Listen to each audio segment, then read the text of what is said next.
Party के जो पूर्व में अध्यक्ष रहे, हमारे केंद्र में मिनिस्टर भी रहे श्री अमित शाह, उन्होंने खुद पत्रकार के माध्यम से ये बात कही थी कि ये कुछ पार्टी के इलेक्शन टाइम को जुड़ गए। अच्छा। और उन्होंने खुद एक्सेप्ट किया। क्या 15 लाख हर एक के अकाउंट में आ गए? नहीं। तो अब क्या ज़रूरत पड़ी कि आप सिलेंडर को 500 रुपये कर रहे हैं? अगर आपकी जब सरकार बनी दूसरी बार, जनता ने आपको जनादेश दिया, आपने तब गैस सिलेंडर को 500 रुपये क्यों नहीं किया? और ये जो 30,000 कोथड़ी श्रावण मास में आप देने का काम कर रहे हैं, तो ये बीजेपी और आपकी पार्टी और आपसे पहले जो पूर्व मुख्यमंत्री थे उन्होंने क्यों नहीं किया?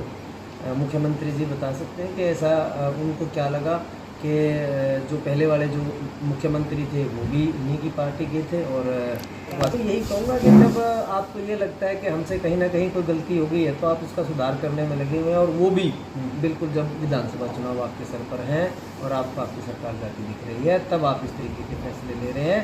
इस तरीके के अगर फैसले लेने थे तो आपको जब सरकार दूसरी बार हरियाणा की जनता ने आपको जनादेश दिया और आपको फिर से सरकार में बैठाने का काम किया, ये काम जब करते तो ये कोई पर आकर के इससे कहीं जनता में कहीं कोई जुड़ाव नहीं होता। ऐसा 2014 की मैं आपको बताऊं, भूपेंद्र सिंह हुड्डा जी ने भी बहुत से ऐसे फैसले लिए थे कि जिनको आने वाली सरकार ने आते बदल दिया। तो ये भी अगर परिवर्तन है अब की बार, और कहीं ना कहीं ये जो इंडियन नेशनल लोकदल पार्टी और बसपा का जो गठबंधन है, ये कहीं ना कहीं हाथी की जो स्पीड है चश्मा लगा करके सरकार बनाने की ओर है, चंडीगढ़ की ओर निरंतर हाथी की जो स्पीड है बढ़ती जा रही है, और जल्दी हम इस रास्ते को कवर करेंगे। और बहुत से फैसले हैं जो बाद में बदल दिए जाते हैं, और हर सरकार होती है तो उनके पास सारा तंत्र होता है। जब इनको अपनी CID से पता चला कि अगर इन्होंने निरंतर हमारे पूर्व मुख्यमंत्री श्री मनोहर लाल खट्टर जी को अगर लगातार CM रखा तो हो सकता है कि खाता भी ना खुले। तो कहीं ना कहीं एक ये जो कार्ड खेला गया कि मनोहर लाल जी को हटा दिया गया और उनको लोकसभा में भेजा गया, और इनको लोकसभा से राज्य में भेजा गया मुख्यमंत्री बना करके, तो कहीं ना कहीं इस तरीके की बातें हैं। तो मैं तो यही मानता हूँ कि अपनी कमियों को छुपाने के लिए इस तरीके का बीजेपी हाईकमान के द्वारा ये काम आते टाइम में, इलेक्शन टाइम में अपनी इस तरीके की जो है घोषणाएं करेगी। ये जो 10 फसलों पे MSP लाने की बात करें, इनमें से बहुत सी फसलें तो ऐसी जो हरियाणा में पैदा की नहीं होती। तो मैं तो आपको यही कहना चाहूँगा कि जो 10 फसलों पर MSP देने की बात करें और कुल 24 फसलों पे, इनमें से नारियल और एक पटसन है जो हरियाणा में तो पैदा ही नहीं होता।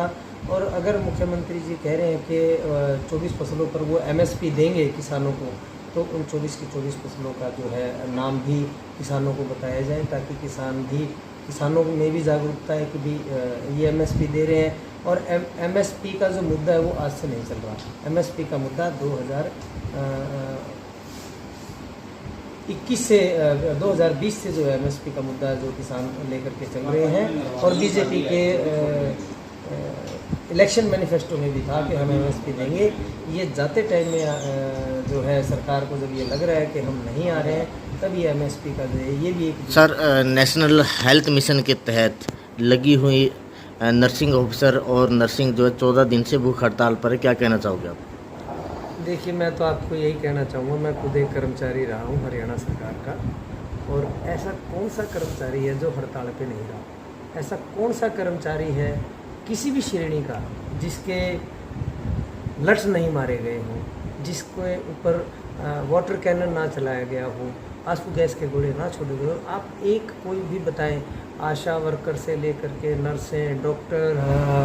आने वाले विधानसभा चुनावों में हरियाणा की जनता ने निर्णय करना है कि उन्हें किस तरीके का राज चाहिए, जहाँ पर सब चीज़ आसानी से हो या फिर हर चीज़ लठ की भाषा से समझाई जाती है।